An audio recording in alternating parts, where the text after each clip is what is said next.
Ito ang sinasabing pinakamalungkot na bahay sa mundo. Kung titingnan kasi natin, tila nag-iisang bahay lang ito sa isla. At ang isla ay malayo sa mainland. Kaya naman kumalat ang iba't ibang teorya tungkol sa misteryosong bahay na ito. May mga naniniwala na ito ay pugad ng isang kulto. May mga nagsabi rin na ito raw ay ipinagawa ng isang bilyonaryo bilang safe house kung saan dito siya magtatago kung magkakaroon ng zombie apocalypse. Lumutang din ang kwento na isa itong secret facility ng gobyerno bilang paghahanda sa isang nuclear war.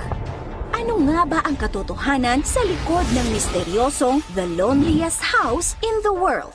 Sa timog baybayin ng bansang Iceland, matatagpuan ang isla ng Elliday. Ang islang ito ay may lawak na 0.45 square kilometers. Malaki lang dito ng kaunti ang Rizal Park. Wala talagang misteryo o nakakatakot na kwento tungkol sa Loneliest House. Kung may nakakatakot man, ito ay ang paraan para marating ito. Pahirapan kasi ang pagpunta sa isla. Walang ginawang dock o daungan, kaya habang hinahampas ng alon ang bangka ay kailangan mong tumalon sa madulas na pampang. At mula dito gamit ang lubid ay aakyatin nila ang madulas at matarik na bangin.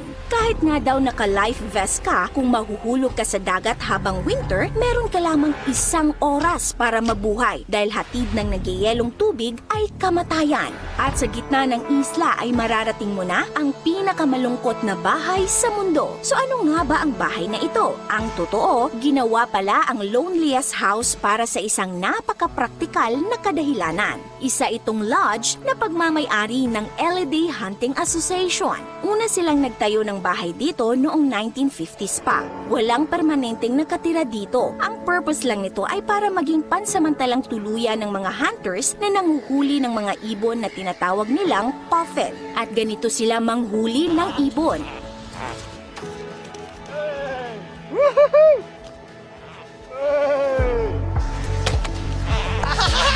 I have to kiss it now, no?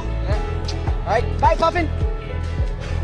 Sa loob ng bahay ay may komportableng sala, mga higaan na kayang mag-accommodate ng 30 katao. Merong kitchen na may refrigerator at stove. Walang kuryente dito kaya lahat ay gas-powered.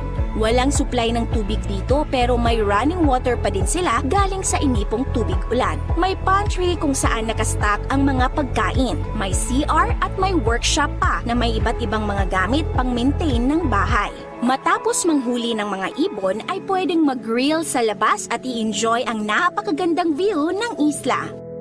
At hindi daw naging madali ang pagpapatayo nila ng bahay na ito dahil bawat kahoy, pako, lahat ng construction materials ay mano-mano nilang hinakot paakyat sa madulas at matarik na bangin. Bukod sa bahay na ito sa gitna ay may isa pang bahay sa isla. Actually, ito yung original na The Loneliest House. Ito ang unang ipinatayo dito sa isla. Naging tahanan daw ito noon ng mga scientists na pinag-aralan ang mga ibong puffin. Pero alam nyo ba, ang islang ito ay dati palang farm. Ayon sa Iceland Adventure Guide, noong 1702 ay may nasa 17 katao ang nanirahan dito. Nag-alaga sila ng mga tupa at minsan naman ay mga baka. Sa ngayon ay nananatiling nakatayo ang tinaguriang Loneliest House ng Elliday. Bukas ito sa mga turista na gustong maranasan kung paano nga ba manirahan sa isang lonely house. Kung nagustuhan nyo po ang content natin ngayon, mag-comment ng yes. This is your Ate O from our Republic. Hanggang sa muli and stay awesome!